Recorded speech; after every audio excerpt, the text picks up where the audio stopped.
Good morning, everyone. Good morning, our panelists. My name is Sarah Btadini. I'm the Managing Director at 360 Plus Production House. I'm happy to announce that I just wrapped up 2 Arabic drama series. Hopefully it will be released this Ramadan. I'm known, thank you.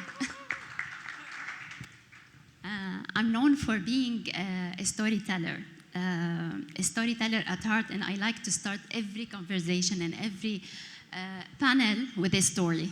But this time, it's different. The real stories are sitting here, right here, just beside me. This panel represents decades of decisions that shape where our industry stands today. I'm proud to be moderating this conversation, and a big thank you for Vijaya for bringing together such a standout lineup.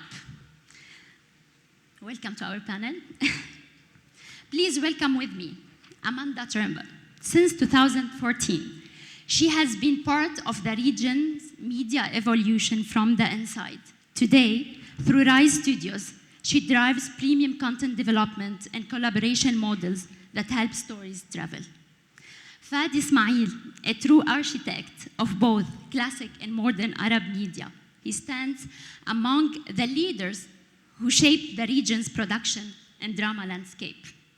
Firas Dehne, premium content, has defined his path since his early days behind the camera. He's now recognized for creating high-end productions that set the bar for the market. Sayed, you're before Fuad, okay? Sayed Finyanos, in Lebanon, he's long been recognized as a successful businessman. But today, we're seeing another side. He's stepping into the media space as a forward-thinking builder, launching Scene, a platform betting on the future of microdrama, a format the entire industry is racing to understand. Fuad Al-Khatib, a pioneer of Saudi Arabia's modern film ecosystem, with deep experience in production, financing, and box office strategy.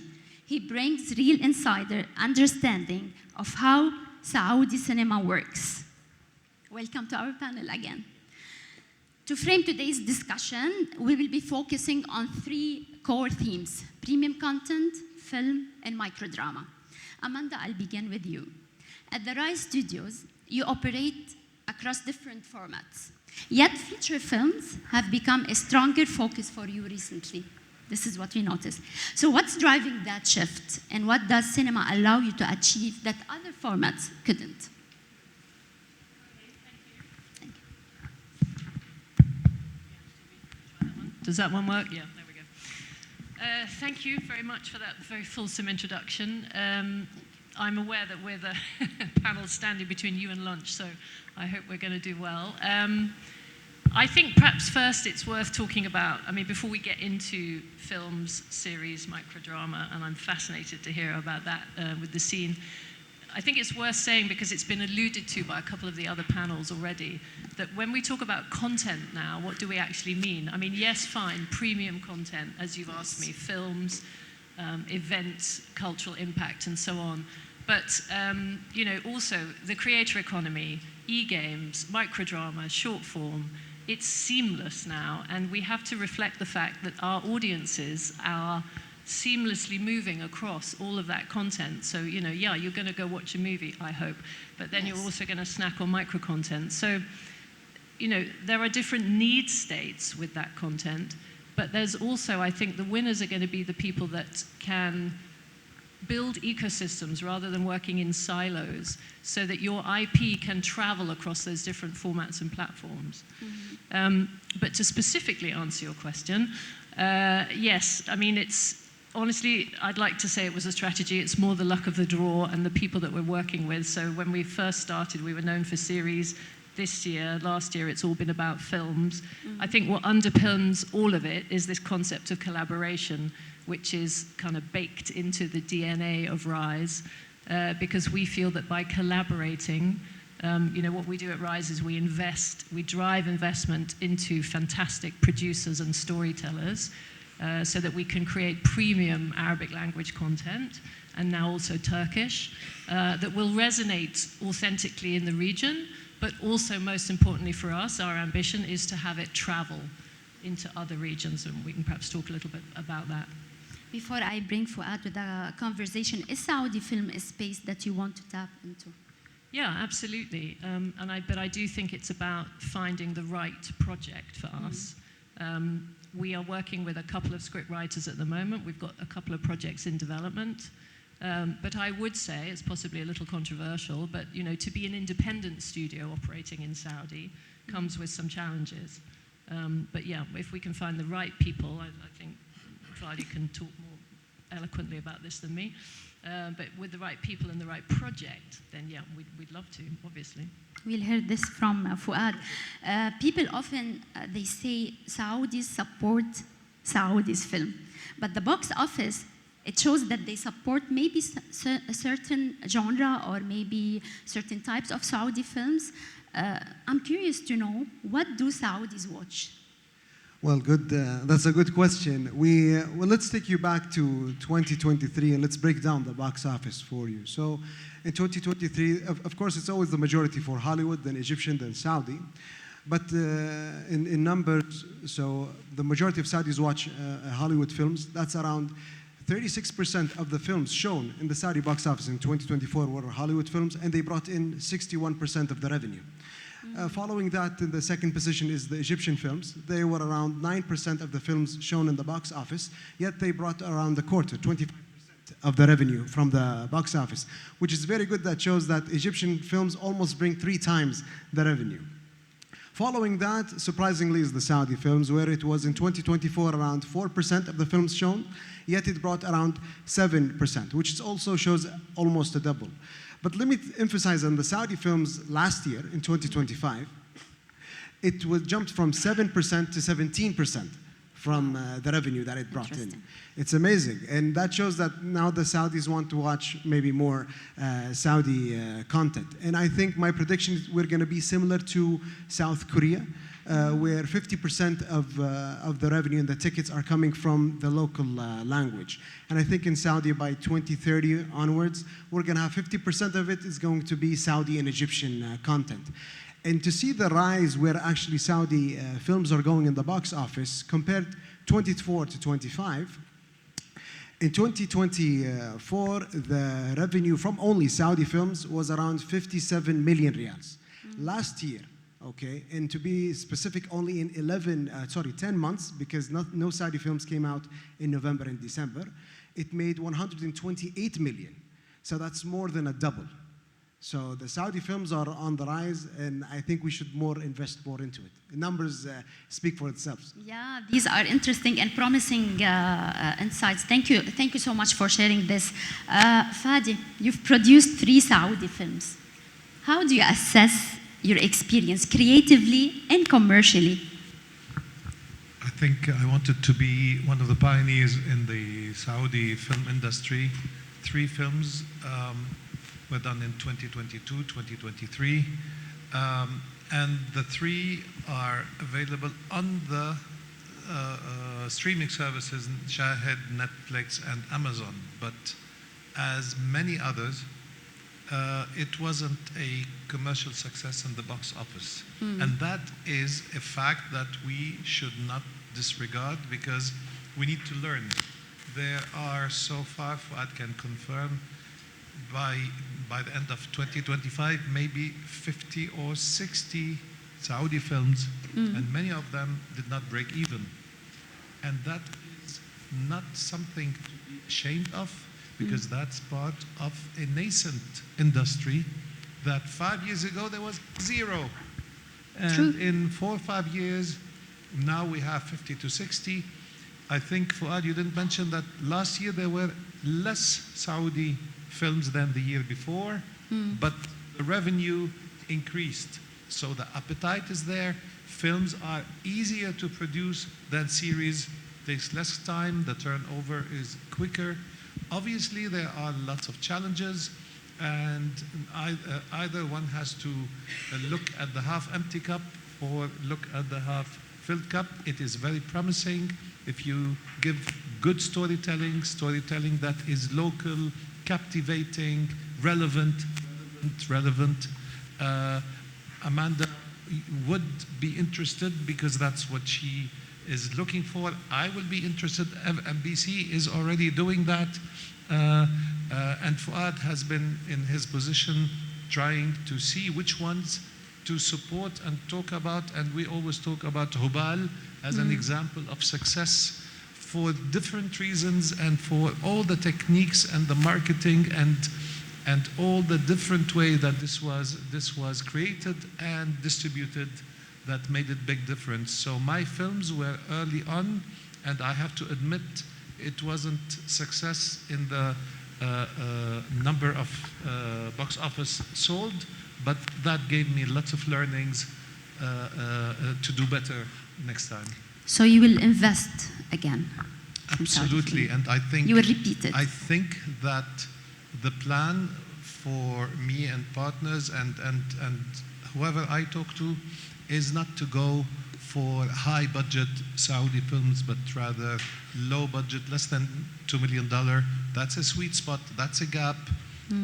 Bigger doesn't mean better automatically just because we put more budget. I think the industry needs that kind of level so that it will accumulate experience, talents, and be more commercially viable. Interesting. Firas, where do feature films sit in your strategy, particularly in Saudi? And what defines a premium film for MBC? Is it a big scale? Is it star power? Is it strong storytelling? First, yes. In our pipeline, films have a big share. And I'm happy to announce that in a couple of weeks, the first film in the universe of KSA's biggest novelist and most famous, Osama Muslim, will be ready. And hopefully this will be part of multiple projects that we will cooperate with Osama on. Yes, film is an essential part of our pipeline. Same as we aim to produce the premium content for MBC and MBC Shahid, we are looking to have a leading role in the cinema industry in KSA, and we have multiple projects in the pipeline as films. The films will not be only located in Riyadh; they will be all over Saudi, because there are so many stories to be told. So many areas that has not been yet explored. Nice. So producing a premium film means first and always a good storytelling, authenticity, being close to the people, surprise your own people with something that they have never seen before or things that they have forgotten. So this will be our focus in the coming year. Nice. Are these same standards applied to premium drama content, or films are totally different? When we speak drama and films, we have to separate completely. Not much different, but there is, of course, a different approach.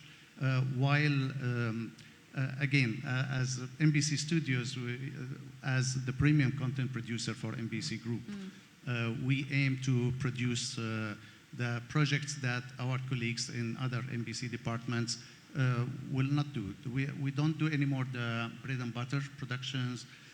We do the more complicated, the more demanding, and the more challenging project, and that needs a great team. It needs a great content, and this is very, very difficult. But we accept this challenge. How to approach both? We do approach them differently because we know that film has its own universe.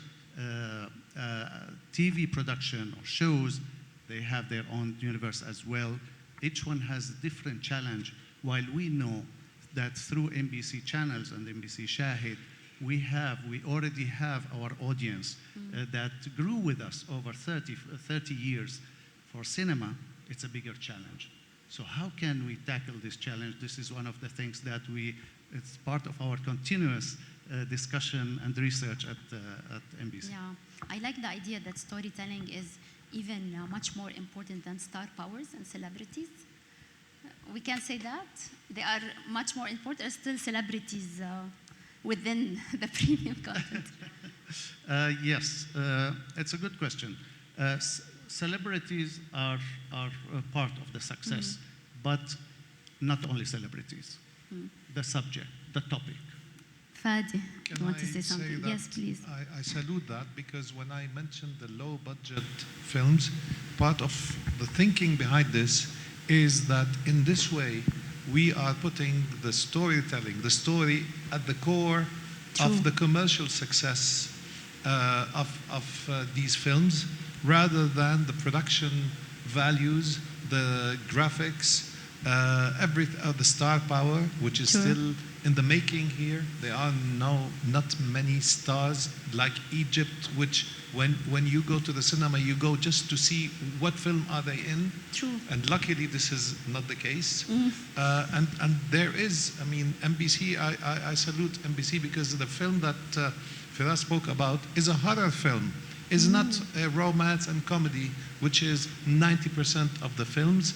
And I would, and I'm sure Fuad will Let's agree. not reveal a lot, Fadi. That I'm sure Fuad will agree that it is time to take some risks, some calculated risks with genre other than the usual suspects, which has been maybe 90% of the 50 or 60 films produced in Saudi Arabia all this time.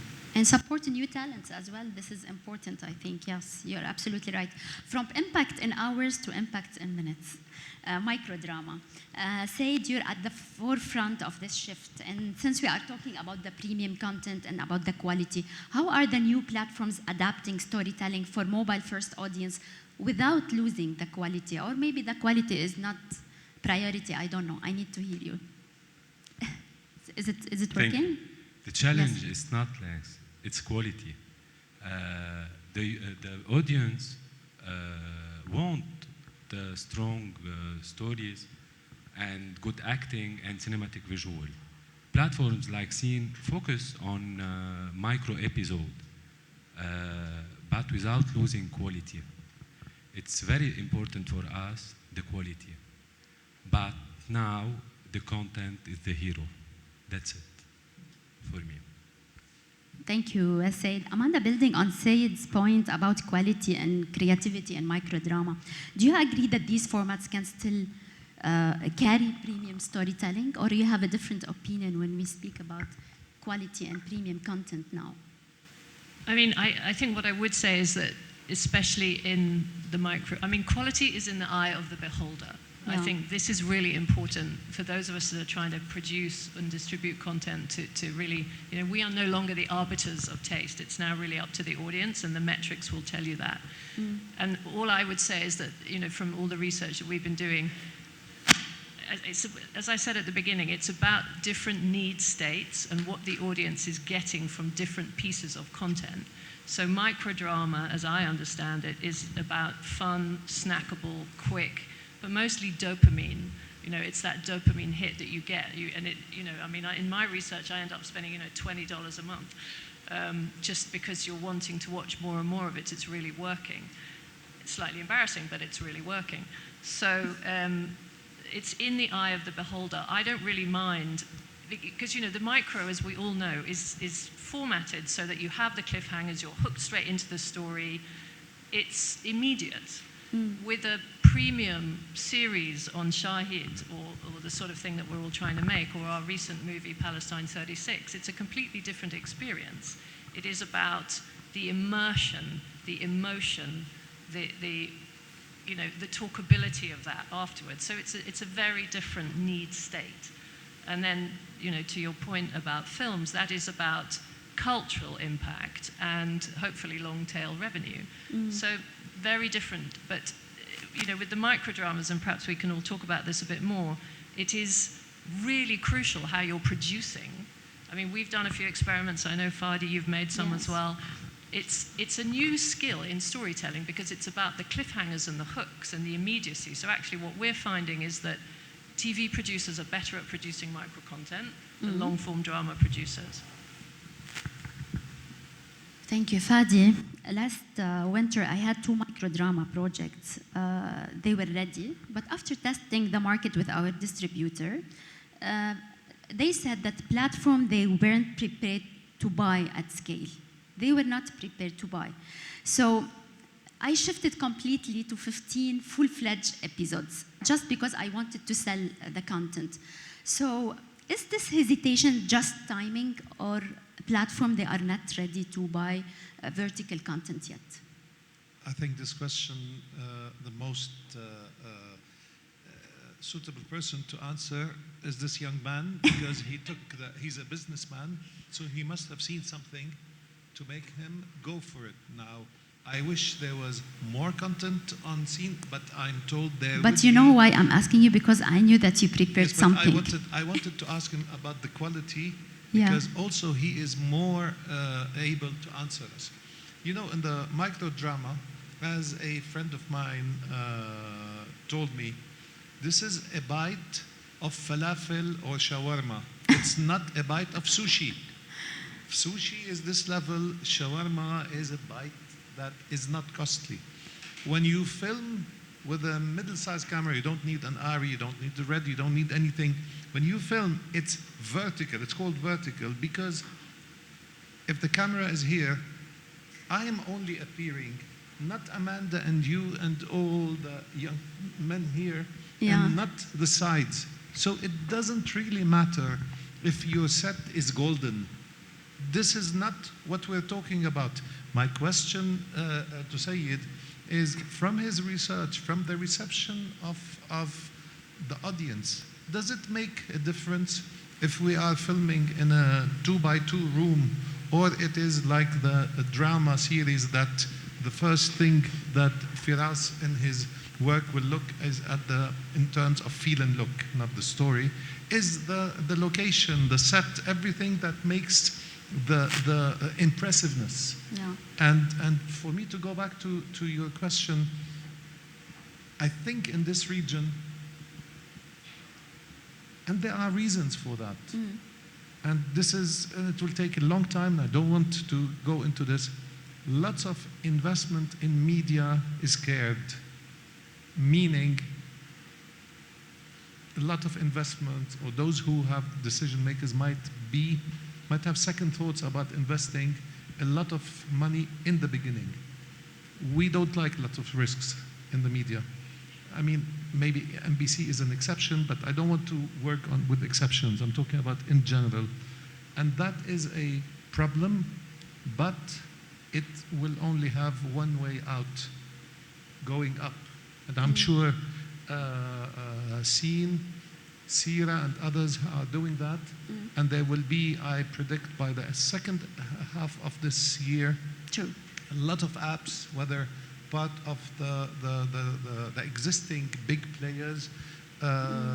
We have NBC here, we had Stars Yes. Play earlier in the day. I'm sure they are thinking about it seriously.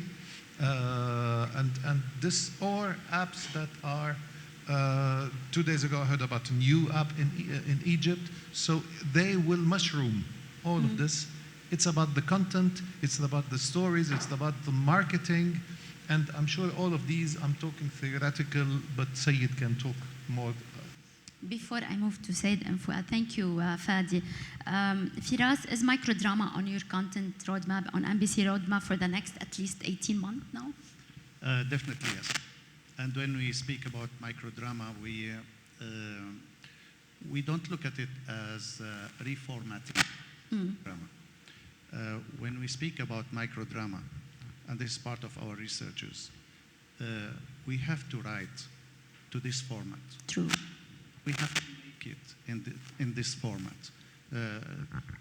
If we were used to the traditional, if we are used to the traditional pan, left, right, left, it doesn't exist anymore in microdrama, especially the vertical, because we are talking about till down, from top down. This is what the format speaks. So we have to speak the language of the format. It will not overnight. It will be part of a development. So what we have started is to writing to this format and look at it as a unit, as a self-standing format. We know that with the help of AI, we can reformat existing series that are very famous and people love it. But we don't take this now. We don't consider that this is the challenge now. We want to speak the new language of this format. And that's, I think, a great idea. Let's zoom out a bit from vertical format to the other end of the spectrum, the theatrical, because I liked what you shared earlier, insights, and I want to know more insights about the cinema. What does the Saudi box office revenue mix look like today between Hollywood, regional, and local films? And where is the real opportunity for Saudi films to grow their market share? I think now we have to see the Saudi films from themes. And as well, seeing the Saudi map, not only Jeddah, Riyadh, and Eastern Province. That's the problem. When we only see that. And one of the examples was the movie called Siwar for the director Sam Al-Khareji, and as well Hubal for the director Aziz Shilahi, so previously I worked in movie cinema, and we were seeing last year the numbers where, okay, it's selling out in Ineza and Breda, not in Riyadh or Jeddah or the Eastern Province. Siwar made more than 250,000, around 260,000 tickets, more than 11 million Saudi riyals, and it's sold out in Khamis Mashiat. So what I'm saying is these small towns are where we need to enter. So we always look at things horizontally, Jeddah, Riyadh, Al-Sharqiyya, and we forget that Saudi Arabia, there are 35 million people. Exactly. We have to look north and south, the small towns that here and there. And when we talk about what Saudis really watch, we don't like to look at it as, I know there's a breakdown for genres, but I don't think especially in the Saudi market, is different. We have to see it, I think, from themes or segments. For example, the Saudis when they want to see something, they want to see something they can relate to. And apparently I've been seeing it in three waves. The first one is based on true stories. So when we look at Siwar, for example, even before there was a film called Al-Hamur, even if you look at platforms now, there is a film that's on Netflix. It's called Jaras Indar. They made a sequel to it. Again, that's based on true story. You have as well Rashash on NBC, based on true story. So when you come to the Saudi audience, you want to give them something that they already know. If you're going to make a documentary about the planet Pluto, I don't think they care. Maybe it's a great documentary, but they don't have anything that they can understand, or you have to meet them halfway. That's one. Second of all, another wave or a segment we can call Bedouin films. There is a majority of Saudis. So when we talk about example for Siwar or again Hubal, when we said these big numbers, and just think about only those two films last year, if you put them under like Bedouin films, they brought in around 35 million Saudi riyals to the box office. That's amazing. And if you think about it again, we have to look at films. These waves are going to add and expand our box office. The numbers I give you today, if someone goes and makes films similar, I think, in these waves, he will expand our market. But the problem that we have in the market, we always say, okay, it has only 17 million tickets. How many tickets can I bring? But if you bring something that people can relate to, you can expand it. We can sell 20 or 30 million tickets. And the last one is, the majority of Saudis are youth. And we've seen lately the films that happen in a school environment. Again, the majority of youth can relate to it. If you look in the box office, we had Book of Sun, Shams Al-Ma'arif. We had last year Fakhr Al-Suwaidi bringing more than 160,000 people to the box office, more than 7 million riyals. And when you talk about Fakhr Al-Suwaidi or what is it called, Book of Sun, those are very small films. They don't have a big backing behind them. They're not from big studios, but they understand the society and they understand the youth. And as well, that also goes, Jaras Indar, it's also a film in a school. And as well, you have Thanawiyat al-Nasim on Shahid, again, it's school. So you have to understand these themes. How can you relate to the Saudi audiences? It's not about, okay, I made this big film that cost $100 million, and the local don't really care. And I met a couple of filmmakers as well that they say, I wrote this film, it sat on my desk for 10 years. No one cares. They're going to go watch for an hour and leave. that struggle is us as filmmakers to do, but the people want to see something they can relate to. And I think these three waves or these three segments that hopefully that can expand and work more. And we look forward that horror, and hopefully with NBC, so we can open a new segment there. It's beautiful what you said, and it's very important for our producer actually to see if there's any opportunity actually from what you said. Is it true? I read that every 6 tickets sold to foreign films, there is 1 ticket for Saudi. Is it true? Is this You correct? can say that, and but accurate? on each year things are changing. As I told you, if you want to take it back to 2018, because there's something that doesn't work on platforms that works in box office. You can only expand and make money as much how many screens and seats we have. So even when I give you now a comparison, there is a side of it that I won't mention, but the numbers of theaters were little. For example, in 2019, the amount of revenue that the box office, the Saudi Film Authority brought in was 10 million, 10 million Saudi riyals in 2019. Last year was 128, so that's 12 times more. Wow. It's not because Saudi films became 12 times better, it's because the number of seats in theaters are now expanding. Around Saudi. Yes. So now Yes, we yes. have, in 2018, we only had one theater in Kaft here in Riyadh by AMC. Now we have 630 screens, so 1 to Wow. 600. So that's also That's an huge. element Yes. that we have to see it. Yeah. Plus the content is becoming more better. Thank you, Fuad. Still within the Saudi evolving ecosystem, Sayed, how do you see the Saudi market influencing the future of Arab drama and content platforms? It's working? Saudi, the Saudi market is very important for us because it's young and it's very important for him now, the content. And now, sorry for my English, I want to... No, it's fine, please feel I'm free. more comfortable if I... If you're comfortable in also Arabic. to speak in Arabic, it's fine. Yes, I want to speak it in Arabic because it's very important. Saudi very young اليوم شباب عم بيتقبلوا. انا رح احكي هلا عن المايكرو دراما، عم بيتقبلوا المايكرو دراما لانه التايم عندهم صار كثير مهم. اليوم اللونج فورمات، ورح احكي على الجين زي كمان، اليوم اللونج فورمات صارت لهم شيء ما بقى بوقتهم. عم طلعوا من قبل على التيك توك، طلعوا من قبل على الريلز اللي عم بتجيب ملايين الفيوز على كونتنت يمكن اليوم نحن ما بنشوفه بالمستوى المطلوب، وكان عم بيجيب ملايين الفيوز. كانت عم بتروح الشركات الكبيره مثل NBC، مثل الشركات الكبيره عم تروح على الانتاجات الضخمه، بتنزل ستوري عم بيجيب اكثر بكثير من منه عم بيجيب ستوري او ريلز، وعم بيجيب اكثر بكثير من منه عم بيجيب الموفي بحد ذاته.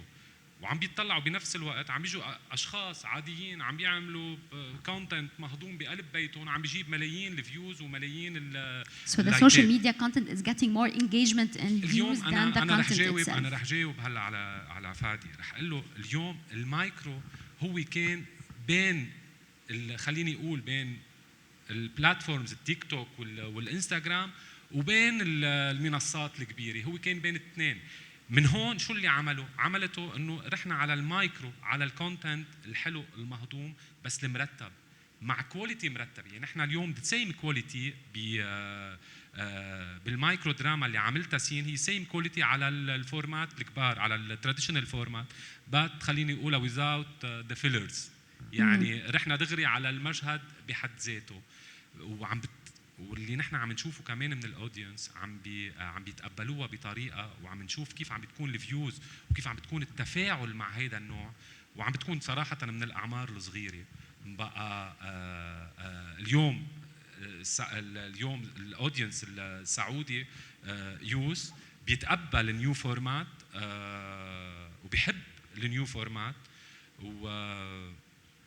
وكمان هو بالنسبه لنا كرييتيف بارتنر، لانه فعلا اليوم في كثير كرييتيف عم نشوفهم على السوشيال ميديا اللي هن هول بالنسبه لنا شركائنا المستقبليين. That's it. وهلا كمان نحن we signed with the pioneer of media, Rotana. We signed a strategic partnership with Rotana, and we already shooting many series, many Saudi series for microdrama.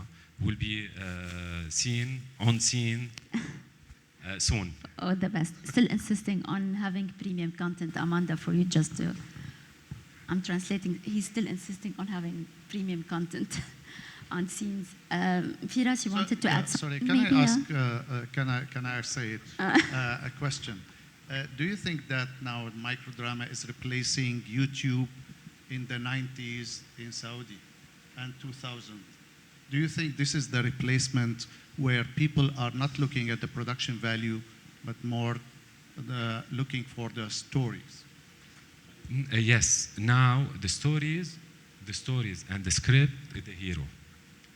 But not يعني خليني أقول it's not يعني منا competition مع يوتيوب because the YouTube is عاطفي يعني بتنعمل content من وحي القعدة بينما سين no في production same content خليني أقول like YouTube but another way for production we have production in scene I want بدي منكم تنزلوا سين وتشوفوا how is the production بس الفرق اللي نحن متكلين عليه كثير والمفروض نحن نتكل عليه هو السكريبت اليوم ما بقى مثل قبل كنا بالقبل نتكل كان عم يقول فادي هيدا الموضوع كنا من قبل نتكل على السليبرتي اليوم ما بقى هو الشيء الحصان الوحيد اللي خليني اقول هو السليبرتي بالنسبه تا يمشي الموفي او ما يمشي لا اليوم هو اهم شيء الكونتنت بهيدا الموضوع سليبرتي صار عم يجي من بعد الكونتنت مش بقى قبل الكونتنت بالنسبه للمايكرو دراما هلا بالنسبه لللونج فورما انتم الاخبر بهيدا الموضوع واكثر رح تعرفوا اكثر مني اكيد So are building film schools, let's say, and bringing new talents. You're building like مثل عم تبنوا كأنه مدرسة. Fadi? So Ali, my question has to do, in 2023 I started getting interested in microdrama, and the first thing we learned that microdrama is supposed to be for the Gen Z. It is a new addiction by the Gen Z to microdrama. Then in the last few months, all the data that was published internationally from the established markets, US, Brazil, South Asia, says that contrary to what we believed, the main audience is female, not male, 30 years and above, which was a surprise. Now you're saying, and you have data, so you can tell us that it is the Gen Z, the young. This is, one more time, shows that the Arab world is not exactly following international standards or habits. Can you clarify that, please? Yes, No, please. the Gen Z is the main, and the female is the main in this. But كمان ما عم نشوف كمان اللي عم نشوفهم هلا اليوم انه حتى كمان فادي الاعمار الكبيره عم بتكون كمان موجوده هلا مش بحجم الجين زي عاملين فرق كتير كبير بهذا الموضوع بس صرنا عم نشوف هلا حسب الكونتنت صرنا عم نشوف اعمار كبيره عم بتكون عم تعمل داونلود هيدي الابلكيشن عم تحضر كونتنت على هيدي الابلكيشن اليوم اتس اباوت تايم ما بقى من قبل صار اليوم كل شيء على التليفون انا فور مي this is our pocket TV this is our pocket TV now صارت اليوم حتى انا اليوم كمان رح اعلن عن شيء كثير مهم لسين ورح اعلن عنه اخر شيء Please go ahead لأنه مش I'm not seeing the screen okay. بجاية I'm not checking the timing yet because it's Okay. not showing. So if you'd like to announce it, announce it. Okay. If we still have time, I I still have lots of questions. I wanna announce that Scene is not only the first microdrama application in the Arab world. Scene will be the first micro TV in the world. Wow, interesting. We have micro programs, we have micro shows, and micro entertainment. That's also. a big news for the industry. Maybe you can elaborate. What do you mean exactly by that? Now everything is micro, but we make it micro, not a big show and Scripted. Everything is scripted. Everything is scripted. But I think we'll That's a make big news. something Thank you. like Thank you for sharing this in Broadcast Pro. Thank you. If I would appreciate if you can have short responses so we can cover more ground. Amanda, in many co-production structures and business models, producers, they trade away IP to secure financing. We were talking yesterday about that. You've drawn a clear line around retaining IP. What makes that so critical in your strategy? Yeah, so this is where RISE tries to be a little bit different in that we feel there's a lot of talent in the region, but everybody loses their ideas and their IP through the commissioning process. So what we're trying to do is change that by investing ourselves into the content to make it in partnership with the producers. So we co-own the IP and we fund it, and then in my team we also distribute it. So what we're looking at is the lifetime value of that IP, which we can share with the producer, versus the pathways to monetization and what we think will be appropriate. So it's very interesting. For example, when Fawad, you talk about the hyper-localization of Saudi films, because when we look at that, we're looking at, okay, how are we going to make that work for us if we own this IP? How much are we going to make theatrically? And then what's the sequencing? And if it's hyper local, it gets more difficult to justify pricing, because after theatrical you've then got digital, and then you've got your first, second, third windows, then library, then ad, and so on. So that's what I would say, that the hyper localization is interesting. Perhaps then, to your point, you've got to look at other formats, other platforms for it to be on. But no, we feel very strongly, to answer your question, that co-owning the IP with the producers and the creators is really critical, and it's not something that traditionally has been happening in this region, because through the commissioning process the platforms have always decided that they want to own it. I don't know, maybe it's something that NBC starts to feel a bit differently now in terms of what you're commissioning, what you're making yourselves, what you're acquiring. Certainly in more mature markets, this idea of having to ring fence your content and own everything is not so prevalent anymore. That's why I wanted to ask Fadi, as a producer, do you care about owning the IP, or maybe having a content that we will all communicate about is more important for you?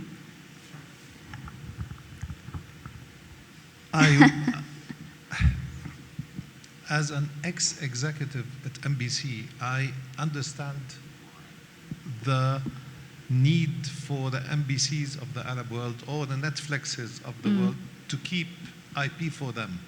Okay. And that is how most of the world is functioning. From the producer's point of view, that could be a crime.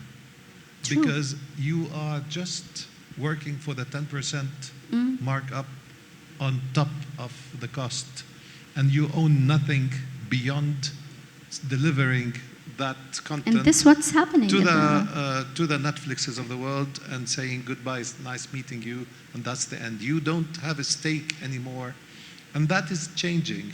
And I wish there's more than one RISE in the model, that they support the producers so the producers can have, sorry Firas, have a better negotiation power with the Netflixes and the NBCs of the world. Because then producers can take some risks, some creative risks and some commercial risks. While now, if I have an idea, I have to listen to what NBC wants, not NBC has to listen to what I want. And that is a fact, and there's no harm in that, because that's how the industry is working. But I wish there were other independent funding that can support all the idea for films and series. And if RISE is doing that and has been doing that and will continue to scale this, and there will be hopefully other RISE, this is wonderful. Thank you. I wanted to just to piggyback on the IP thing. We have this problem in our market. So when we make this idea, it's like our child.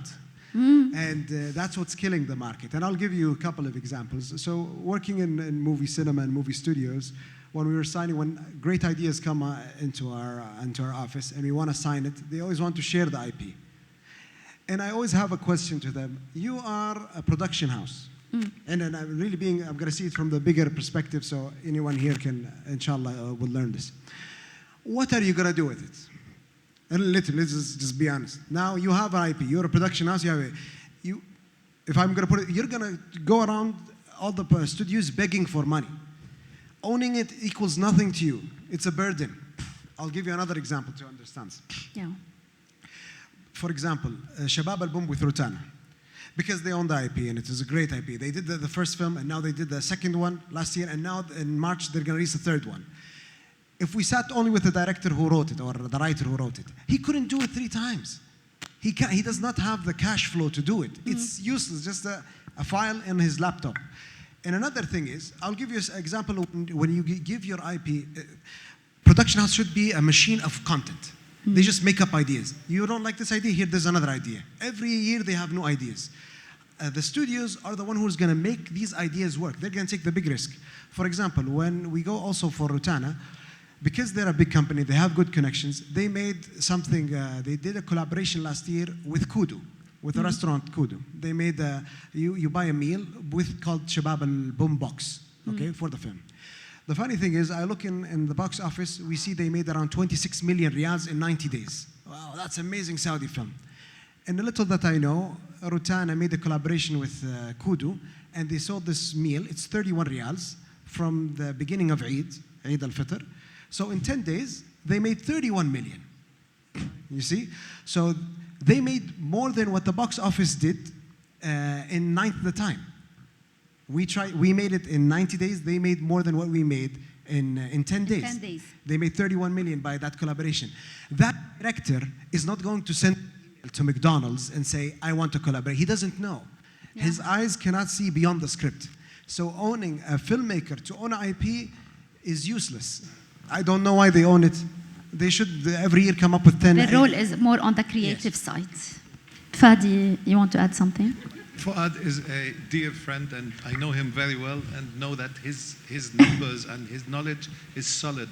But I want to look at the future. I want to look at the future where, if I don't look that, if the Spanish producers of the Casa de Papel, or the Turkish producers who I met 15 years ago when I went first to Turkey and brought the Turkish content, thought there is no future outside their local, then nobody gives a damn, because yes, what do we do? And you are absolutely right. Today there's only one NBC. And who's the second competitor to NBC here? There's in Arabic. Where's the Netflixes of the world acquiring? So you are absolutely right today. But all the producers have the right to look at tomorrow, where our content will travel, and there's nothing organically, there's nothing genetically wrong with us reaching out to the world. If it's not this year, next year, and we have to have the IP. Exactly, if we have the IP. Thank you, Fatih. Yes, we have to finish. I know, but it was like, exactly. That's the only reason. Last question or we don't have, we have to wrap, oh my God. Okay, it's fine. We promised you we'll have a strong panel, and I think we delivered. This is what I need to end with. We are glad that you were part of it, and thank you so much. Thank you.